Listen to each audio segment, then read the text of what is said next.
Gabungan juga kita bincangkan dua perkara, iaitu gabungan tanpa syarat dan juga gabungan bersyarat. Baik, di sini kita menggunakan tiga objek yang berbeza. Masih menggunakan kad ni A, B, C. Okey. Jadi apa yang kita nak buat? Kita nak pilih dua kad. Nampak perkataannya ialah pilih, bukan susun, pilih, sebab dia gabungan. Okey. Jadi kita boleh buat secara manual. Kaedah yang pertama kita buat macam ni. Kita pilih mana-mana dua. A, B, B, C, A, C. Macam mana kita bincang mula tadi. Jadi nampaknya di sini ini sajalah pilihan yang boleh kita buat. Ada 3 pilihan dan kita buat secara manual.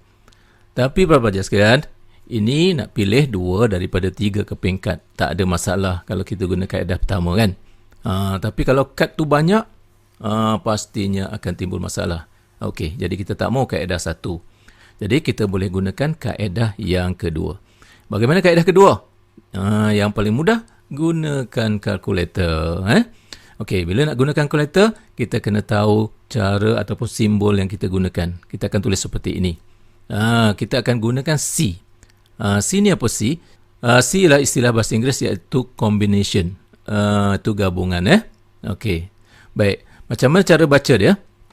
Kita nak pilih 2 objek daripada 3 objek. Jadi ditulis sebagai 3C2. Okey. Okey, kita pun ambil kalkulator. Ambil, kita tekan 3, kita tekan shift, kita tekan butang bahagi. Di butang bahagi tu, di sebelah atasnya kamu akan lihat nanti dia akan tulis di situ NCR. Itulah. Kemudian butang 2, terus sama dengan dapat jawapan dia 3. Okey, inilah kaedah yang paling mudah lah, guna kalkulator. Baik, yang ketiga kita akan menggunakan kaedah rumus. Okey, jadi bagaimana rumus bagi gabungan?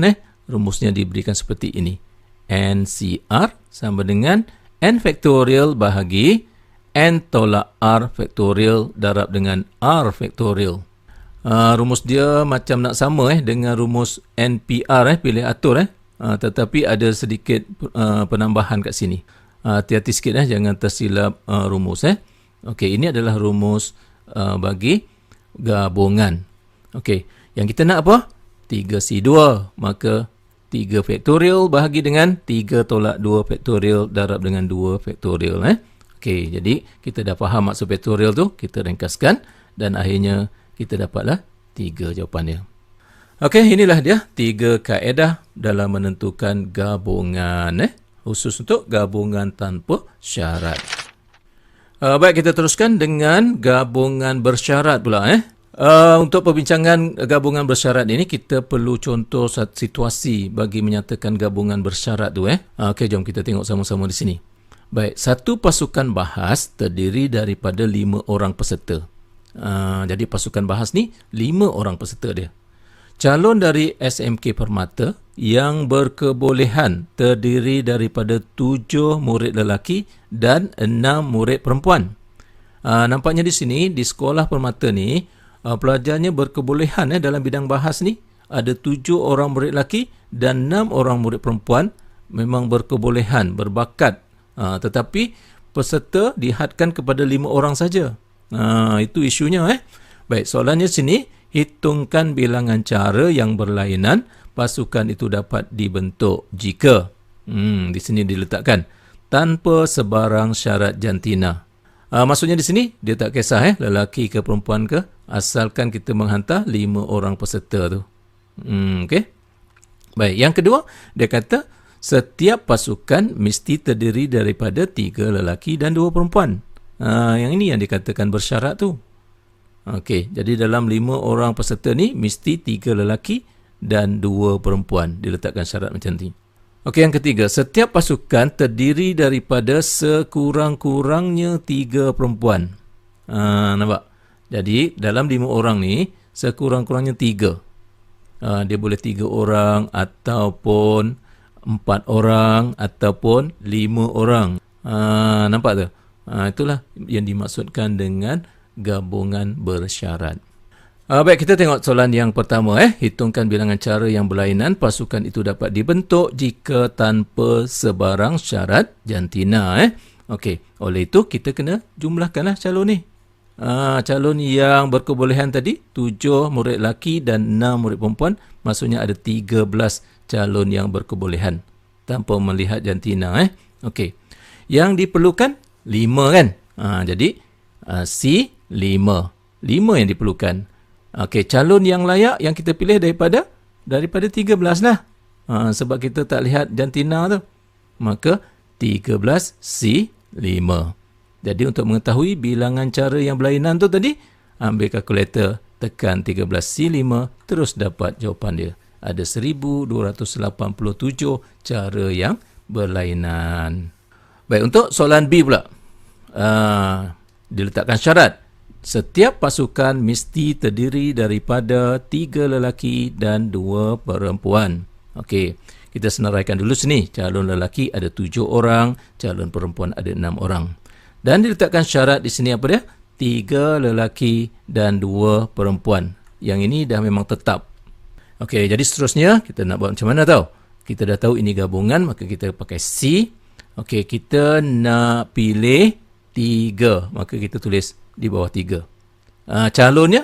Calon lelaki ada 7 orang kan? Maka 7 di sini. Jadi maksudnya kat sini 7 orang ni kita nak pilih 3 saja. Okey, di sini 3 lelaki dan 2 perempuan. Dan kita guna darab.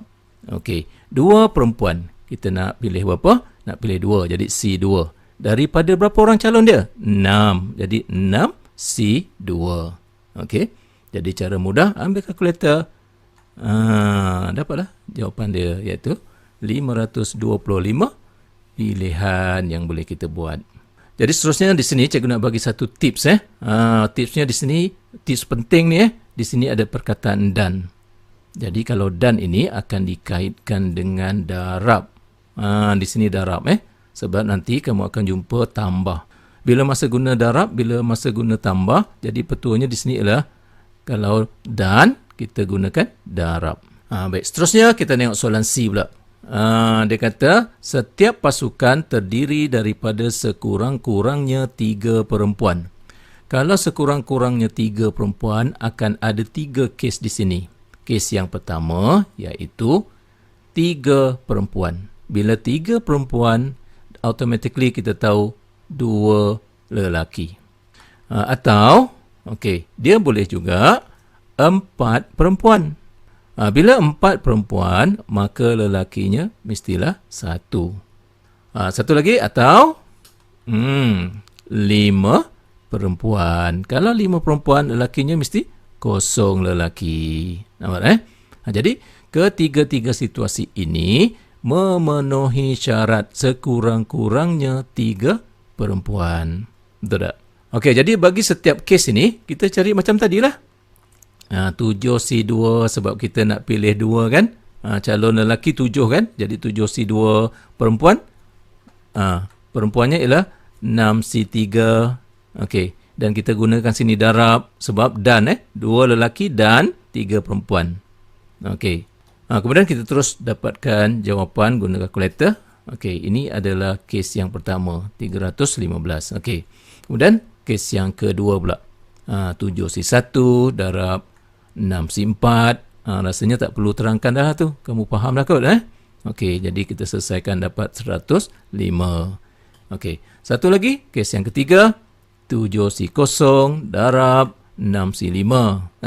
Maka dapatlah 1 darab 6 sama dengan 6. Okey, jadi bilangan cara yang berlainan pasukan itu dapat dibentuk jika memenuhi syarat ini ialah di sini kita tambah, nampak?